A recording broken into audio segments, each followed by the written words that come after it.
Assalamualaikum warahmatullahi wabarakatuh.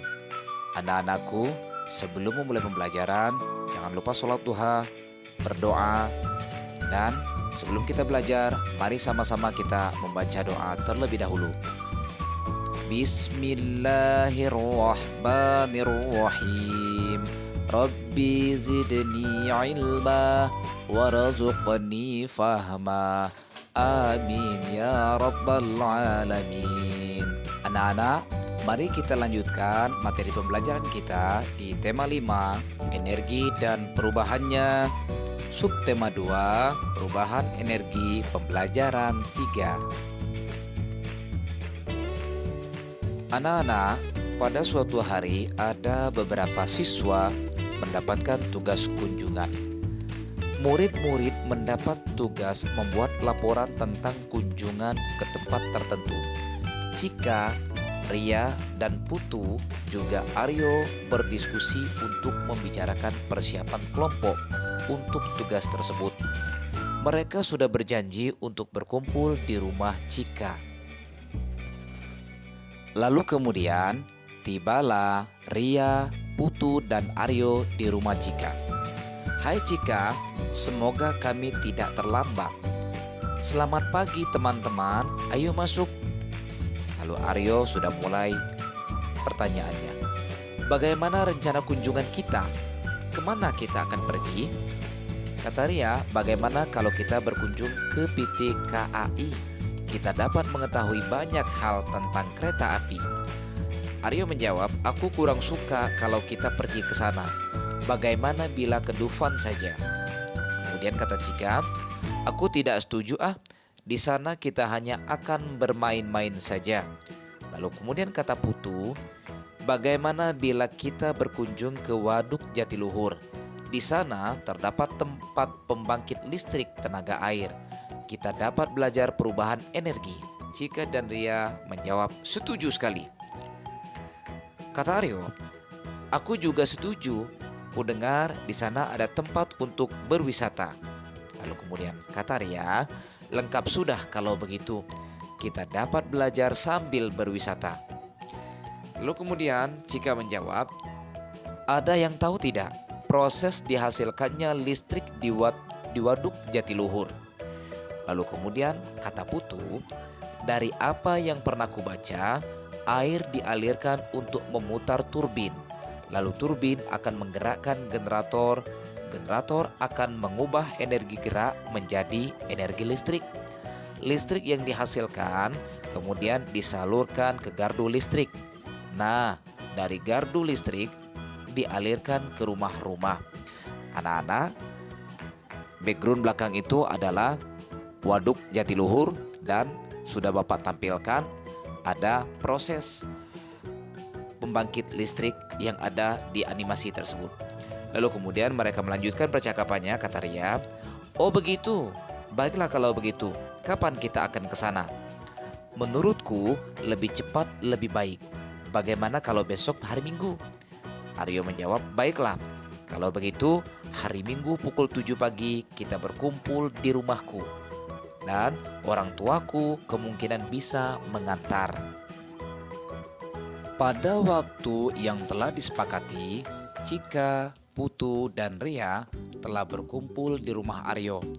Setelah melakukan persiapan, mereka berangkat ke Waduk Jatiluhur pada pukul 7.30. Setelah menempuh perjalanan yang jauh, mereka tiba di tujuan pada pukul 11 pagi. Berdasarkan cerita di atas, ayo sama-sama kita mengerjakan soal berikut ini. Yang pertama, berapa lama persiapan yang dilakukan sebelum keberangkatan? Berdasarkan percakapan sebelumnya, Cika, Putu, Ria, dan Aryo berkumpul pada pukul 7.00. Lalu mereka berangkat pada pukul 7.30. Artinya anak-anak, kita akan mencari tahu berapa lama persiapan mereka untuk berangkat. Caranya adalah yang pertama, yaitu dari pukul 7.30 kita akan kurangkan kepada pukul 7.00. maka jawabannya adalah 30. Berarti lama kegiatan persiapan antara Cika, Putu, Ria, dan Aryo adalah 30 menit atau bisa dikatakan setengah jam. Lalu yang berikutnya, anak-anakku, kita akan menghitung berapa lama perjalanan yang ditempuh. Mereka berangkat pada pukul 7.30 dan tiba di tujuan pada pukul 11.00. Caranya dari jam 11.00 akan dikurangkan ke 7.30. Oleh karena 00 tidak dapat dikurangi 30, maka agar lebih memudahkan pengurangan, ubah pukul 11.00 itu menjadi 10.60. Dengan catatan harus diingat 1 jam itu sama dengan 60 menit. Jadi anak-anak, kalau angka 11.00 sudah kita rubah menjadi 10.60, maka dapat kita kurangkan 10.60 dikurangi 07.30. Hasilnya adalah 03.30. Artinya lama perjalanannya itu adalah 3 jam 30 menit atau 3,5 jam. Ingat ya, jam 3.30 dengan 3 jam 30 itu berbeda. Kalau jam 3.30 menunjukkan waktu sekarang adalah setengah 4 misalnya. Tetapi kalau 3 jam 30 menit itu artinya sebuah lama perjalanan menunjukkan 3 jam lewat 30 menit adalah lamanya sebuah perjalanan.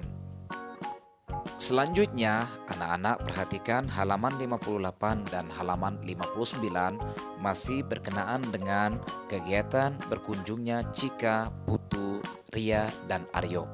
Coba kita lengkapi tabel dengan lama kegiatan yang mereka lakukan. Pertama, waktunya itu pukul 11.00. Sementara kegiatan tiba di Waduk Jatiluhur. 11.00 artinya menunjukkan bahwa mereka tiba di Waduk Jatiluhur. Lalu selanjutnya, kegiatan yang kedua, kita akan menghitung lamanya kegiatan mereka selama berada di sana. Anak-anak, kita mulai menghitung kegiatan mereka dari yang nomor 2. Dari jam 11.00 sampai jam 12.00, kegiatannya itu adalah beristirahat sebentar, membeli tiket masuk, serta makan siang. Kira-kira berapa lama waktu yang mereka pakai, anak-anak? Ini insya Allah gampang ya. Tinggal 12.00 dikurangi 11.00, hasilnya adalah 1 jam.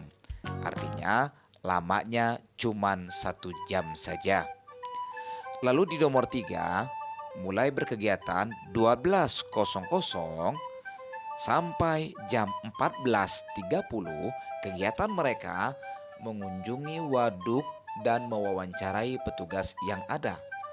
Nah, anak-anak, kira-kira dari jam 12.00 sampai jam 14.30, kira-kira berapa lama kegiatan tersebut? Caranya seperti yang sudah Bapak sampaikan tadi ya. Seperti contoh yang pertama, yang kedua tadi itu. Berarti dari jam 14.30 kita akan kurangi ke jam 12.00. Itu juga insya Allah sangat gampang. Tinggal kita kurangkan saja. 14.30 dikurangi 12.00, hasilnya adalah 2 jam lewat 30 menit. Coba anak-anak, sekalian Bapak menjelaskan, kamu juga boleh menghitung ulang ya. Barangkali Bapak ada salah, tolong dibenarkan. Dihitung ulang lagi. Lalu kegiatan yang keempat, dari jam 14.30 sampai jam 17.00, mereka kegiatannya bermain dan berwisata di area hiburan Waduk Jatiluhur. Nah, sekarang kita juga akan menghitungnya, yaitu dari jam 17.00 akan kurangkan ke 14.30. Nah, oleh karena 00 juga tidak dapat dikurangkan dengan 30, maka jam 17.00 itu kita rubah menjadi jam 16:60. Coba anak-anak juga saling juga dihitung. 16:60 dikurangi 14.30. Jawabannya adalah 2 jam lewat 30 menit. Nah, selanjutnya yang di nomor 5. Dari jam 17.00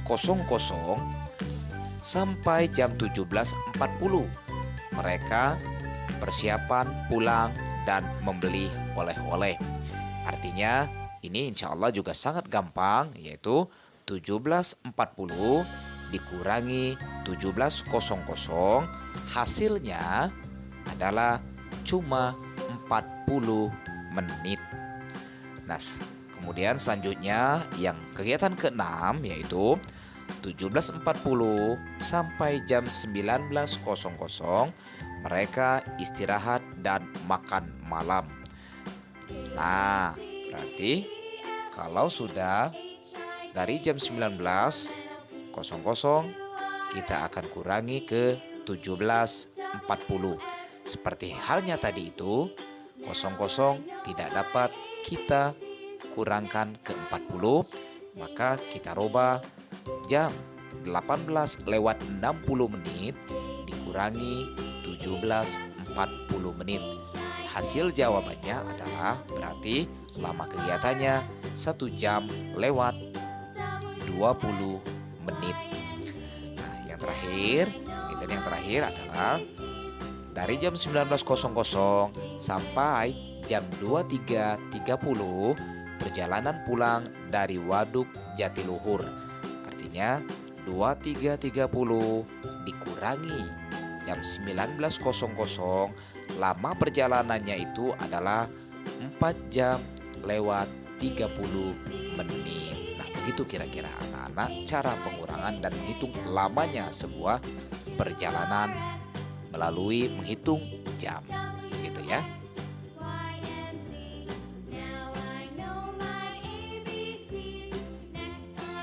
Terdapat 2 gerakan tari, yaitu gerakan lemah dan gerakan kuat. Pada pembelajaran lalu, kita telah mempelajari gerakan lemah. Gerakan tersebut dipadukan dengan iringan lagu daerah. Kali ini kita akan mempelajari gerakan kuat dalam menari. Kuat atau lemahnya gerakan dalam tarian menentukan energi yang dikeluarkan. Gerakan yang lemah memerlukan energi yang sedikit. Adapun gerakan yang kuat banyak memerlukan energi. Kali ini kita akan mempelajari gerakan kuat. Mari kita bersama-sama mempelajarinya. Gerakan pertama. Kedua tangan naik dan turun secara putus-putus di depan dada. Gerakan tangan dilakukan secara berganti-ganti dan kaki kanan melangkah ke kanan. Kaki kiri lalu mengikuti sehingga berdiri dengan kaki rapat. Selanjutnya, kaki kiri melangkah ke kiri dan diikuti kaki kanan yang merapat. Lalu selanjutnya di gerakan yang kedua, tangan kanan naik mendekat telinga. Tangan kiri mengikuti tangan kanan. Lakukan gerakan yang sama dengan tangan kiri. Kaki kanan melangkah seperti pada gerakan pertama. Dan kemudian pada gerakan yang ketiga, kedua tangan di samping badan, jari-jari tangan bergerak-gerak, kaki kiri menekuk ke belakang kaki kanan. Sentuhkan ujung jari-jari kaki kiri ke lantai. Dan sementara gerakan yang terakhir, yaitu gerakan yang keempat, ayunkan tangan kiri dan tangan kanan ke atas sejajar bahu. Kemudian turunkan di depan badan dengan menyilang. Kedua kaki bergerak naik dan turun seperti gerakan berjalan di tempat.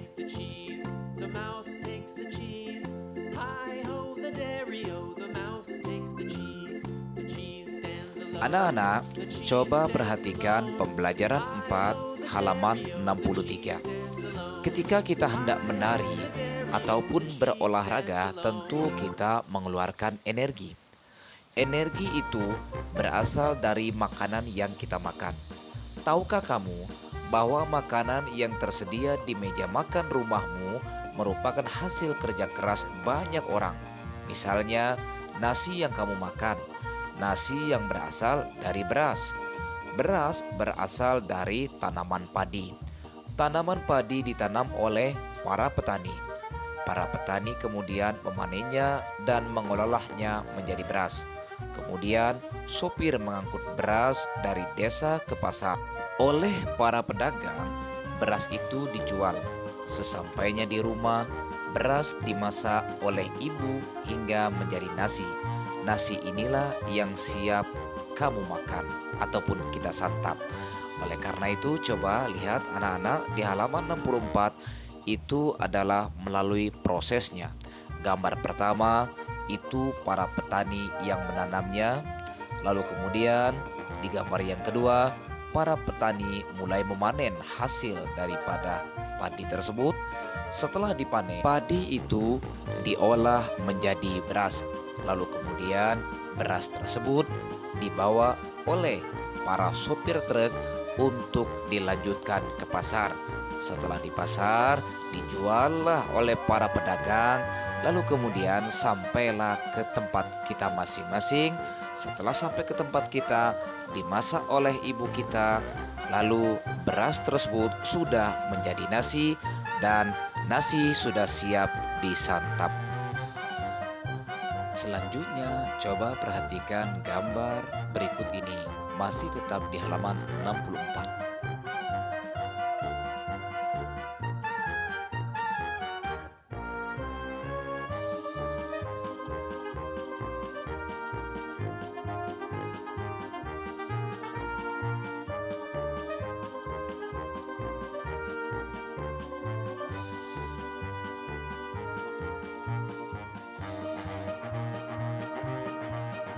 Anak-anak, dari gambar tersebut dapat kita simpulkan bahwa itu adalah proses pembuatan baju. Kain yang dijahit menjadi pakaian berasal dari tanaman kapas. Petani kapas menanam, merawat, dan memanen kapas. Setelah dipanen, kapas dibawa ke pabrik pemintalan benang.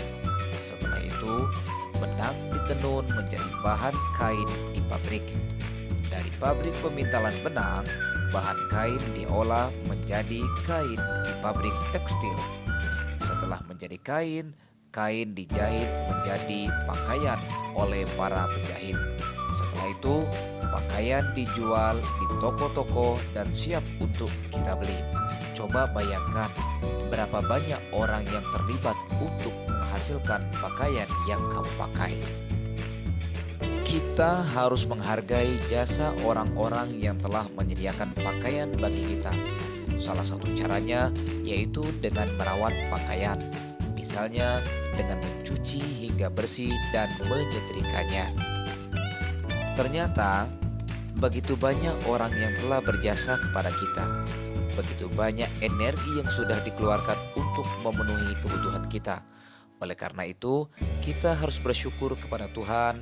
Kita juga harus berterima kasih kepada mereka yang telah berjasa kepada kita. Artinya bahwa anak-anakku, jangan sesekali kita meremehkan para petani ataupun meremehkan orang lain. Karena ternyata jasa-jasa mereka banyak yang kita pakai. Salah satunya adalah penjahit misalnya. Penjahit merupakan orang yang berjasa menghasilkan baju yang kita pakai. Tanpa mereka, tidak ada beraneka pakaian yang dapat kita kenakan. Untuk menghasilkan selembaran pakaian, penjahit melakukan beberapa pekerjaan. Pekerjaan itu adalah memotong bahan kain sesuai pola, menjahit kain dengan mesin jahit listrik, serta menyetrika pakaian agar rapi. Coba anak-anak, dari kegiatan penjahit tadi itu, coba sebutkan perubahan energi apa saja yang dimanfaatkan penjahit untuk bekerja. Tentunya dari listrik, menjadi energi gerak. Kenapa? Karena para penjahit menggunakan penjahit listrik. Nah, anak-anak, demikianlah materi kita pada pagi hari ini. Dan untuk hari ini tidak ada tugas untuk kamu. Terima kasih. Assalamualaikum warahmatullahi wabarakatuh.